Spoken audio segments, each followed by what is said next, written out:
मुंबई बस एक्सीडेंट जो है वो एक एक्सीडेंट नहीं है, पूरी साबित हो चुकी है कि वो एक हत्या है और उस हत्या के पीछे एक बहुत बड़ा नेता शामिल है।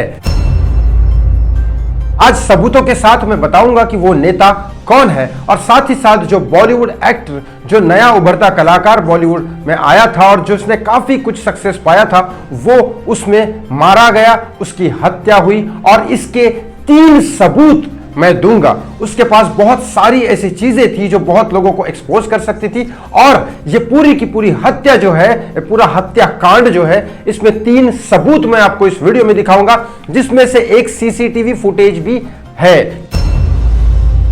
कि वो इलेक्ट्रिक बस थी 12 मीटर की और उसके पीछे सीसीटीवी कैमरा भी लगे थे, पीछे की साइड में, बस के अंदर में, आगे की साइड में। तो ये तीनों कैमरे के फुटेज भी आपको मैं इसमें दिखाने वाला हूं। बस एक ही रिक्वेस्ट करता हूं, हाथ जोड़ के प्लीज इस चैनल को सब्सक्राइब कर लीजिए, इस वीडियो को लाइक और शेयर करना ना भूले। किसी के साथ भी अन्याय होता है, अत्याचार होता है, कहीं भी ऐसा कोई जुल्म होता है तो मैं उसका पूरा खुलासा इस चैनल पे सच के साथ आपके सामने लेके आऊंगा और एक्शन भी लेंगे और जिसके साथ नाइंसाफी होती है उसको इंसाफ दिला के रहेंगे। मुंबई में एक एक्सीडेंट होता है बस का, एक इलेक्ट्रिक बस। संजय मोरे नामक ड्राइवर गाड़ी चला रहे थे और वो इलेक्ट्रिक बस की ट्रेनिंग उनको 10 दिन के लिए दी थी। तो 1 दिसंबर को उनके हाथ में बस दी जाती है, इससे पहले 10 दिन की ट्रेनिंग उनको दी जाती है और 1 दिसंबर से 9 दिसंबर तक वो अच्छे से गाड़ी चलाते हैं। लेकिन रात को 9:30 बजे के आसपास मुंबई में एक जगह है कुर्ला, वहां पे ये गाड़ी चलाते हैं और अचानक वो गाड़ी की स्पीड इतनी ज्यादा बढ़ जाती है कि वो पहले ऑटो वाले को मारते हैं, एक बाइक वाले को मारते हैं, फिर एक बस को धक्का देते हैं और फिर सीधी स्पीड में 60 की स्पीड में एक सोसाइटी में घुस जाते हैं। और देखते ही देखते 2 से 3 मिनट में साफ सुथरा रोड, एक लाल कलर का खून भरा रोड बन जाता है और उसमें पूरे के पूरे इस कांड में 7 लोगों की मौत होती है, जिसमें एक बॉलीवुड एक्टर है और 30 लोग बुरी तरीके से जख्मी होते हैं, जिसमें से कहा जाता है कि शायद ही कोई अपने पैरों पे खड़ा हो पाएगा। इसके बारे में देवेंद्र फडणवीस बोलते हैं कि 5 लाख रुपए मरे हुए व्यक्ति को, 1 लाख रुपए गंभीर जख्मी को और 50,000 रुपए जो सीधे सीधे चल फिर सकते हैं, उनको हम अपनी सरकार की तरफ से एक गुडविल बोल के देंगे कि ताकि वो अपना इलाज कर सके और आगे की जिंदगी जी सके। ये बहुत ही वाहियात वाली है चीजें, क्योंकि 50,000, 1 लाख और 5 लाख कभी भी काम नहीं आते हैं जीवन में। कब तक काम आएंगे, कब तक आदमी उसको पैसे को जमा कर रखेगा। चलो बात करता हूं उन 3 सबूतों की। यस, यहां सीसीटीवी फुटेज में आपको दिखाऊंगा, लेकिन साथ ही साथ पहले मैं आपको 2 सबूत और बता देता हूं। सबसे पहली बात, यहां सिर्फ 3 ही चीजें हो सकती है इस एक्सीडेंट के पीछे। एक तो ड्राइवर जो है वो शराब पी के गाड़ी चला रहा था, यह पॉसिबिलिटी बहुत ही कम है, क्योंकि 33 साल से वो ड्राइविंग कर रहे थे बीएसटी बस में, पहले छोटी बस, फिर बड़ी बस, अब एक इलेक्ट्रिक बस। तो 33 साल में कभी भी ऐसा कोई रिकॉर्ड उनका नहीं आया कि उसने कोई चोट पहुंचा दी हो किसी को या कभी ड्रिंक करके गाड़ी चलाई हो। ये उनके बेटे दीप बोल रहे हैं और ऐसा रिकॉर्ड कभी आया भी नहीं। यहां तक कि पुलिस में कभी एनसी तक रजिस्टर्ड नहीं हुई है उनके खिलाफ, एफआईआर तो बहुत दूर की बात है। तो 33 साल में जब ऐसा नहीं हुआ तो अचानक वो ड्रिंक करके गाड़ी क्यों चलाएंगे, बस क्यों चलाएंगे? यहां ये ड्रिंक एंड ड्राइव वाला केस आता ही नहीं। दूसरी बात है, क्या बस वालों ने उनको प्रॉपर ट्रेनिंग नहीं दी थी? क्योंकि 10 दिन में इलेक्ट्रिक बस सीखना संजय मोरे के बस की बात नहीं थी, क्योंकि वो 50 साल के ऑलरेडी हो चुके थे, ऐसा माना जाता है, ऐसा कहा जाता है। तो ये बस प्रशिक्षण वालों की जिम्मेदारी थी। लेकिन फिर भी ये इसके भी चांसेस बहुत ज्यादा कम है, क्योंकि 9 दिन तक उन्होंने पूरे मुंबई के ट्रैफिक में गाड़ी चलाई और वहां पे भी किसी को धक्का नहीं लगा। तो तीसरी गुंजाइश ये आती है कि वहां पे क्या जो बस के पार्ट्स है, ओएट ग्रीन टेक्नोलॉजी की कंपनी है जो हैदराबाद में है, तो वहां से पार्ट आते हैं, वो इसी बस में यूज होते हैं। वहां के जो एमडी है वेंकटेश्वर, उनके कनेक्शन उद्धव ठाकरे जी के साथ भी है, ये सोर्स का कहना है, और यहाँ के बीजेपी के नेता ट्रांसपोर्ट मिनिस्टर नितिन गडकरी के साथ भी है। लेकिन ये पहले 2021 में जब इनके पार्ट आने चालू हो गए थे बीएसटी बस के लिए, तब उद्धव ठाकरे सीएम थे महाराष्ट्र के। और अब बात करता हूं ये तीसरी गुंजाइश की कि बस के पार्ट सही नहीं थे। यही चीज आती है कि बस के पार्ट सही नहीं थे। ये एक सीधा सीधा सबूत है कि बस के पार्ट में ही कुछ गड़बड़ी थी, या इलेक्ट्रिक बस के कुछ पार्ट्स गलत थे, या इलेक्ट्रिक बस अचानक ही स्पीड में चली गई। और कहा जा रहा है कि पुलिस वालों ने यह कहा है कि संजय मोरे ने यह कहा कि मैं क्लच ढूंढ रहा था और क्लच की जगह एक्सीलेटर दब गया। तो 1 दिसंबर से 9 दिसंबर तक ऐसा एक बार भी क्यों नहीं हुआ कि क्लच की जगह एक्सीलरेटर दब गया हो? जो आदमी 33 साल से गाड़ी चलाता हो, वो नई गाड़ी में भी बैठेगा तो भी 1 से 9 तारीख तक बराबर चला रहा है और अचानक ही हो गया ये, तो कहीं ना कहीं यहाँ पे गड़बड़ दिख रही है। चलो ये वाली जो चीज है, ये तीनों में से ये साबित हो जाएगा कि बस में गड़बड़ी थी। यहां तक जितना मैं आपको समझा पा रहा हूं, बस में गड़बड़ी की गुंजाइश ज्यादा है। अब दूसरी बात करता हूं दूसरे सबूत की। आरटीओ के इंस्पेक्शन में सीनियर ऑफिसर गायकवाड़ जी आते हैं और वो दिखाते हैं कि भाई इमीडिएटली वहां गायकवाड़ जी आते हैं और इमीडिएटली वहां पहुंचते हैं और बस के इंस्पेक्शन स्टार्ट करते हैं। ऐसा लिटरली होता नहीं है, ऐसा इसलिए होता है ताकि उनको कोई चीज छुपानी हो।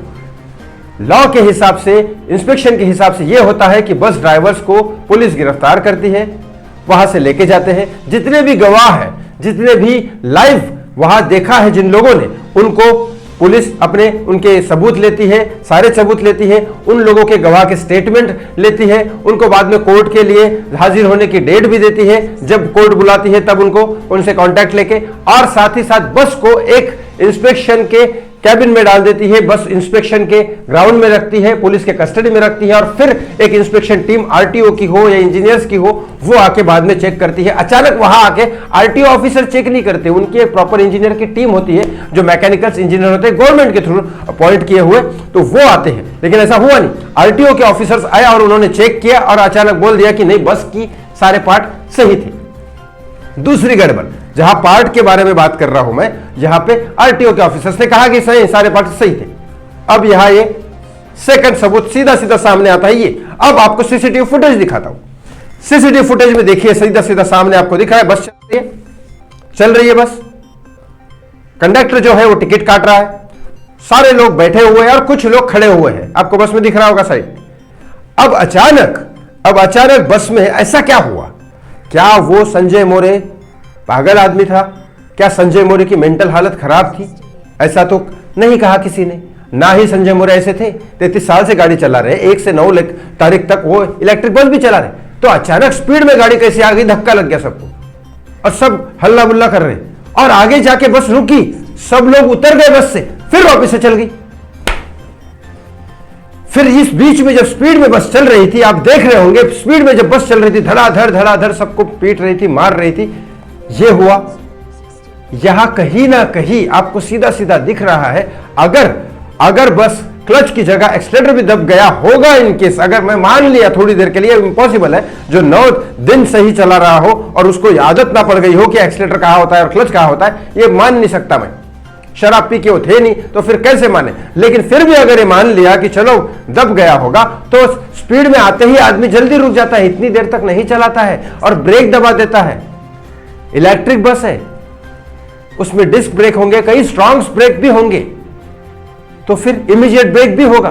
तो लेकिन नहीं, वैसा हुआ नहीं, स्पीड में अचानक चली गई। यहां गलती पार्ट्स की हो सकती है, इसके ज्यादा से ज्यादा चांसेस यही है कि इसकी पार्ट्स की गलती होती है। अचानक स्पीड में गाड़ी आ गई, सबको ठोक ठाक के सोसाइटी में घुस गई। आपको क्या लगता है? और रही बात, अब मैं बताता हूं वो एक्टर के साथ क्या थे। मैंने कई बार वीडियो में कहा है कि बंटी जो एक्टर था, वो शुरुआती दिनों में 2017 में शुरुआती दिनों में 1 महीने के लिए मेरे घर पे पेइंग गेस्ट करके था मेरे रूम में। उसके बाद वो कई सारे सीरियल्स में काम किया, उसने कई सारे फिल्मों के सितारों के साथ काम किया, सेकंड लीड, थर्ड लीड, और उसकी एक फर्स्ट लीड मूवी भी आने वाली थी जो नॉन डायरेक्टर के साथ थी। मैं उस लड़के का फोटो नहीं दिखा सकता यहाँ पे क्योंकि उसके फैमिली ने मना किया है। लेकिन यहां पे बात यह आती है कि उसके पास ऐसे कई सारे डॉक्यूमेंट्स थे जो बस के पार्ट्स वगैरह दिए जाते हैं, जो लोगों को प्रोवाइड किए जाते हैं, सिर्फ बस के नहीं, कई सारी गवर्नमेंट की चीजें जो चलती है उसके बारे में, जो पार्ट्स सप्लाई किए जाते हैं, उस पार्ट्स में गफले हो रहे हैं, इस बारे में वो काम कर रहा था मैकेनिकल इंजीनियर में, क्योंकि वो मैकेनिकल इंजीनियर था और ये सब चीजें कर रहा था किसी एजेंसी के थ्रू। कोई तो एजेंसी होगी जिसको उसने हायर किया होगा, ये साइड इनकम करके ये काम कर रहा था वो, लेकिन वो होने नहीं दिया। अब वहां पे ना, और उसके परिवार ने मुझे ये बताया कि उसके पास कोई डॉक्यूमेंट्स नहीं थे, लेकिन ऑटो में ये दिखाई दे रहा था कि उसके पास डॉक्यूमेंट थे। अब वो डॉक्यूमेंट उसके पास नहीं है।